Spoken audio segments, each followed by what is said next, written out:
গোপালগঞ্জের টুঙ্গিপাড়ায় কৃষকদের আধুনিক ও জলবায়ু সহনশীল প্রযুক্তির সঙ্গে পরিচিত করতে শুরু হয়েছে 3 দিন ব্যাপী ক্লাইমেট স্মার্ট কৃষি প্রযুক্তি মেলা।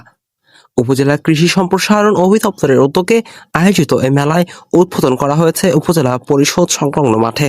মেলায় রয়েছে 12টি প্রদর্শনী স্টল, যেখানে উন্নত জাতের বীজ, আধুনিক কৃষি যন্ত্র, জলবায়ু সহনশীল চাষাবাদ এবং নিরাপদ খাদ্য উৎপাদনের বিভিন্ন প্রযুক্তি তুলে ধরা হচ্ছে।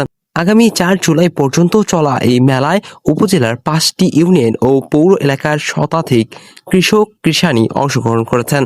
উদ্বোধনী অনুষ্ঠানে কৃষি সম্প্রসারণ অধিদপ্তরের উপপরিচালক ডক্টর মোহাম্মদ মামুনুর রহমান বলেন, জলবায়ু পরিবর্তনের চ্যালেঞ্জ মোকাবেলায় প্রযুক্তি নির্ভর স্মার্ট কৃষির কোনো বিকল্প নেই।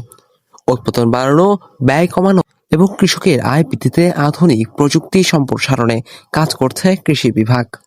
মেলায় অংশ নেওয়া কৃষক কৃষানি জানান, উন্নত বীজ, আধুনিক কৃষি যন্ত্র এবং স্মার্ট কৃষি প্রযুক্তি সম্পর্কে নতুন ধারণা পেয়েছেন তারা। এসব প্রযুক্তি মাঠ পর্যায়ে ব্যবহার করা গেলে কৃষি উৎপাদন আরো বাড়বে এবং চাষাবাদ হবে আরো লাভজনক। আব্দুল আল জাকারিয়া, ডেস্ক নিউজ, চেকপোস্ট।